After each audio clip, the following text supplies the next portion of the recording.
Hi there, I'm Vlad and I'm a photographer, and for the last 10 years or so, I've been using Adobe products to edit my photos, mainly Lightroom and Photoshop. And not only that I'm using them as a user, but I've also developed a ton of presets, or Lightroom tools as I like to call them, to help others emulate film the way I do it. So you could say that I'm pretty invested in the Adobe ecosystem. But today we're gonna do something a bit different. I wanna use AI to edit my photos, and I'm gonna do that with evoto.ai, who are the sponsors of today's video. So make sure to take everything that I say today with a small grain of salt. But you're gonna see that it's not a stellar review and I'm not just praising the product because they paid me. Instead, I'm gonna try and edit a photo from start to finish inside of Evoto. I'm gonna start of course with the raw processing stuff, and then we're gonna jump into the AI features. And if you're here just for the AI stuff, this is the timestamp that you're looking for, but you might want to stick around because there are some interesting bits that they do a bit different from Lightroom in the raw processing department as well. And now it's about time for me to start editing. This is a photo that I took as a thumbnail for one of my previous videos where I built this entire lamp from scratch, but to edit it I'm gonna drop down the exposure quite significantly as I had way too many lights around me. I'm going to decrease the contrast, raise the black levels to get some details out of the dark areas of the photo, and also lower the whites just a tiny bit. I'm doing all this to get a neutral starting point, and I'm also going to boost the saturation and vibrance to 100% to tweak my white balance. Right now I can see that everything is pretty blue, so I'm gonna push it a bit towards the warm side, not too much, and I'm also dropping the tint just a tiny bit because I do want some color cast of green in the shadows over here. Let's reset vibrance saturation and we can see that I have quite a neutral starting point. Also because I shot this with these filters that have a lot of particles on them, I'm going to increase the clarity just a tiny bit, and I'm also going to create my first mask. Let's see, radial gradient. We see the photo distorting a bit. That's because in a photo, whenever you're applying complex stuff, it's not calculating the lens distortion. So whenever you're working on a mask, you're gonna see your photo defaulting to the barrel distortion. But when you're done, the photo is gonna go back. So not a huge problem, just a bit of a weirdness since I'm coming from Lightroom and we don't see that there. So with this mask, I'm going to try and target my face and just my face. Sadly, I cannot subtract from it another mask because I will cut out the background. And in this mask, I'm going to go to the details tab, if I can find it, it's down here. And in it, I'm going to add a bit more sharpness because I want to direct the attention of the viewer towards my face. And now I'm going to create one more radial gradient mask, this time a big one, to create a bit of vignetting around the photo. Really big, invert it, and in this mask what I'm going to do is drop the exposure a bit and increase the contrast. When shooting, I had a filter placed in front of the camera but not on the lens, so you can see the edge of the filter right here, and I want to enhance the reflections that I was getting from that filter. So increase the contrast, increase the highlights as well in this mask, and also increase the shadows.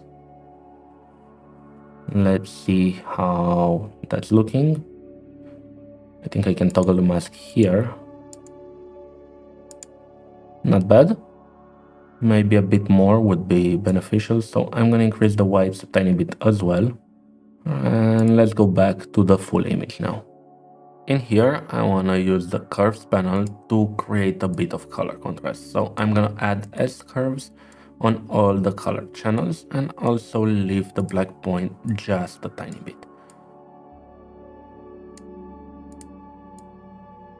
In the blue one, instead of adding an S curve, I'm just gonna tone down the blue because we already have quite a significant amount of blue across the entire image, but I'm not doing it uniformly and I'm decreasing the blue more in the highlights as my highlights are illuminated by the panel in my hand, which is glowing orange. So in the blue channel, I don't have an S-curve, I have this kind of a curve that just tones down the amount of blue and lets the other color shine through a bit more.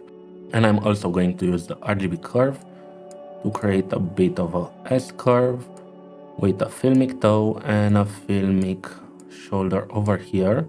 But I have to pay attention because I seem to be introducing quite a lot of contrast in the photo, and that's not something that I want, as this photo already has a ton of contrast. So I'm going to raise the shadows a tiny bit and the black level quite significantly, while also dropping the contrast some more to compensate for my filmic curve over here. And one more thing, I want to create another mask using the brush this time, and I'm gonna paint over my clothes and a bit of my beard right here. And in this mask, I want to decrease the exposure just a tiny bit to create more contrast locally without affecting the entire image, something like this. And now I have a much darker lower part of the image that I really like, but I want to edit it a bit more. So right click, edit mask. And I'm also going to add this background right here, as I want the lower part of the photo to be darker than the upper part. Recently, I found out that it's easier to read portraits or photos in general that have kind of a gradient across the entire photo. And what I really like to do is darken the lower part of the photo and brighten the upper part, and that way I create a gradient that comes from upper part of the photo to the lower part of the photo and makes the entire photo easier to understand because our eyes are used to light that's coming from above, like the sun. And before we jump into the AI part of this entire video, let's zoom in and clean these two lights over here that were really distracting me the entire time. That's one of them, done, and here's the second one. There's still a flare over here, so I'm gonna make my brush bigger and perfect. I think that's about it. I don't wanna spend more time than it's necessary clone stamping stuff. And since I was already talking about not wanting to waste time, I think this is where Evoto is actually going to shine. The AI features allow you to edit stuff like skin, clothes, or backgrounds if you're shooting on a seamless without you having to waste time and go in manually to remove distraction, pimple, dimples, and whatever more. So let's jump into the AI editing part now and let the software shine. Let's start by switching the software from color adjustment to portrait retouching. But before I do anything else, I'm gonna zoom in my face and I'll let you take a look at all the pimples, dimples and stuff that I have on my face. And now that you saw all that, let's go to blemish remover and boost that up to 100. Keep in mind, that was just one slide. I put that from 0 to 100. And once again, here they are side by side so you can see all the stuff that it removed from my face. And that was just one slider. It has a lot more. But before we do that, I have to tell you about the Evoto summer sale that's going on right now. It started on the 8th and it's gonna go on until 17th of this month. It started on the 8th and it's gonna go on until 17th of this month. You should check it out on the link that I have in the description, and I think it's a great moment to try out AI photo editing. What you saw just now is just the beginning. There are a lot more sliders, so I'll keep editing. That actually kinda blew my mind, but the skin is a bit soft, so let's tone it down a bit. And I'm also going to tone down freckles because I don't really have freckles, but I've seen that that also targets little spots like this on my forehead, so maybe I keep it to around 80%. So now let's scroll a bit down, and reduce face shine is something that I don't want to touch because I wanted specular highlights on my face in this photo because of the light that's really close. But I'm going to go to dark circles and see what happens.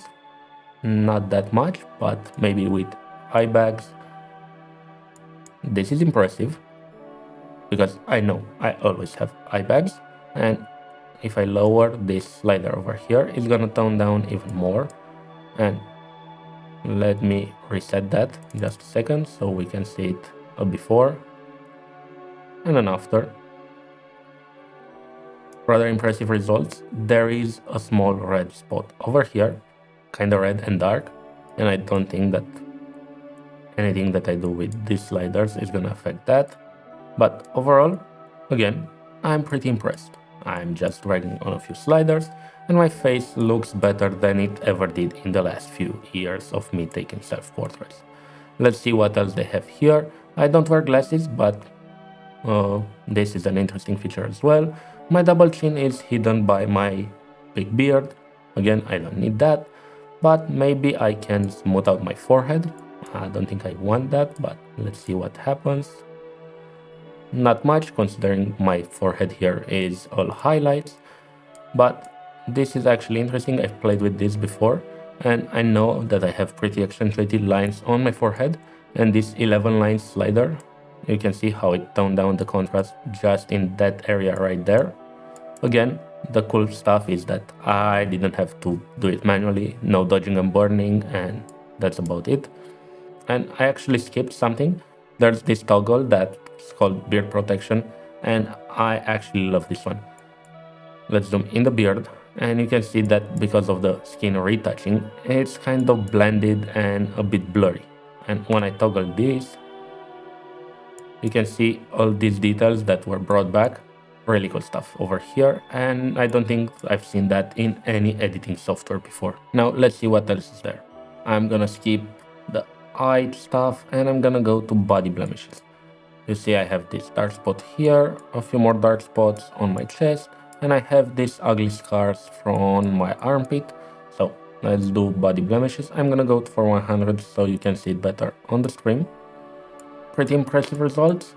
There is this one dark spot that it completely missed, but it did an interesting job here. I didn't remove it completely, but pretty interesting. And there's still this armpit touch-up slider. Let's see what it does. It toned it down some more, and I think if I zoom out, the results are quite impressive. But if you zoom in, there are a few more lines there. I think that's beyond the scope of the body blemish remover, and it's a scar that I have, but nice results. And this one tiny dark spot over here can probably be clone stamped pretty easily. Let's do that now. And since I'm in the clone stamp tool, there's this pimple patch that I had on my face, and it missed that one as well, so I'm going to clone stamp it out just on the edges. This is a nasty result. Let's try that again. Maybe a bigger cleanup. I think I can get away with that. Maybe one more. One more. Much better. Okay. So yeah, that was the healing brush in action. And I want to mention how fast that healing brush was. The new Lightroom remove stuff, especially if you enable AI, it's gonna take a while, and I don't like it. I prefer a healing brush that doesn't do a perfect job but moves snappier. That's personal preference, and I'll keep moving on with the AI filters. Let's see what else fits this specific photo. Now that the skin is pretty clean, I think I want a bit more texture on this cheek right here because the photo is starting to look rather soft. So scrolling to the screen, retouching, I landed on texture and clarity. So let's zoom in so we can see better, and let's see what this slider do. This is adding a bit of a unnatural looking texture over here. So let's tone that down, and maybe clarity can bring it forward a bit more. And I'm going to add a bit of glossiness as well. And I think it generated a interesting looking texture.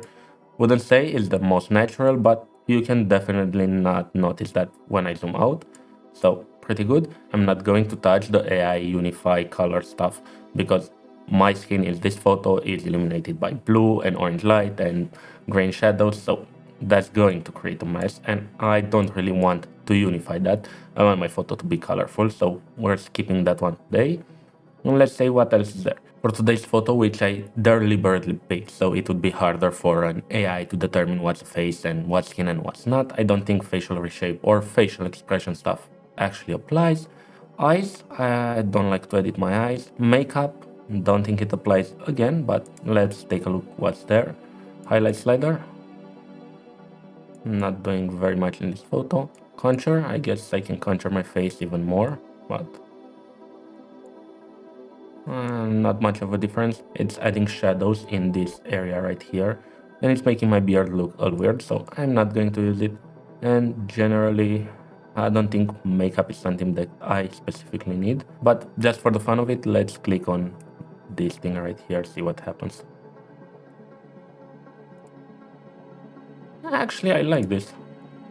You see how it accentuated my eyebrows and added a bit of shadow under them? It's something interesting, and I can see myself using this, but let's tone it down just a tiny bit. Yeah, it actually adds a lot of contrast in the eye area, and that's gonna make the viewer look more towards the face. So I like it, but I'm going to use just something like 20%. I don't want it to be too obvious that I edited the face. And hands, I don't think there's enough of a hand in photo.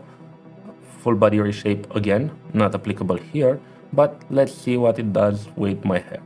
Hair part line, I don't think I need it here, but just for fun. It added a bit of shadow, interestingly, on my forehead actually, not on the hair. Like it's drawing a line around here. I'm not gonna lie, I kinda like what that is doing to the photo. Probably not what it's supposed to do, but I like the results. Adding volume and playing with the hairline is not something I'm interested, but let's see how the stray hair removal tool works, because I see a hair here, I see some random hairs here, and again, in this part of the photo right here, there are some problems with stray hair. So let's see. Let me boost it up to 100 and wait for the software to process. I can still see a shadow of a hair here, but it did remove some of it.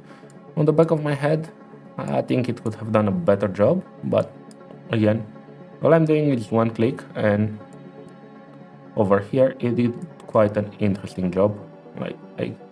It's removing lots of it, but there are just a few highlighted hairs that I can still see. So maybe not the perfect match for this photo. Again, keep in mind this is a rather difficult photo to edit for AI, as I have reflections in front of my hair. So I would say that is something like a 8 out of 10 on the hair. Maybe it's going to do a much better job on a more natural looking photo. And if you want to see that, let me know in the comments down below. And overall, I think that's about it for this photo. I would go in and do some more healing brush work on a few stray hairs, like this one and this one. If I want to make it perfect, maybe this one as well. And also this part of my umbrella, I don't think it should be in the photo. But overall, I like the software and I really like the AI features. And just before I end this video, I want to show you one more feature that actually blew my mind. This other photo, you can see my hoodie looks really smooth. Well, let me show you a before and after. You can see all the tiny details on the arm right here and how much of a mess the hoodie was. Yeah, all that was done with the Derinkling clothing slider, and all I had to do was drag on it. Like, no tiny clone stamping stuff, nothing like that. And it can also do that with a clean background. Pretty impressive. So, overall thoughts on evoto.ai, the sponsor of this video. I like it, but just for the AI features. I can say I'm blown away by the raw processing part, as it's lacking a few core features that I've grown accustomed into Lightroom. And I think that for a Lightroom veteran like me, the place of this software is more like replacing Photoshop and not replacing Lightroom. I'm still going to do my basic editing in Lightroom with all the presets and all the tools that I developed for Lightroom to make my life easier. But I prefer to go to evoto.ai instead of Photoshop for skin retouching, quick backdrop cleaning, clothes derinkling, and all the stuff that would take a ton of time, and I can just do it now with a few sliders. Again, keep in mind that I'm doing cinematic portraits and stuff like that that doesn't require a lot of precision, and some details that might look wrong are just part of the story. So we're all coming from different places, and I think for a studio shooter that looks for very clean and professional looking headshot, this software would be way more valuable. I hope you enjoyed the video, and if you did, make sure to hit the buttons and maybe share it with some other photographer friends to help me grow the channel. Thank you for watching, and I'll see you in the next video.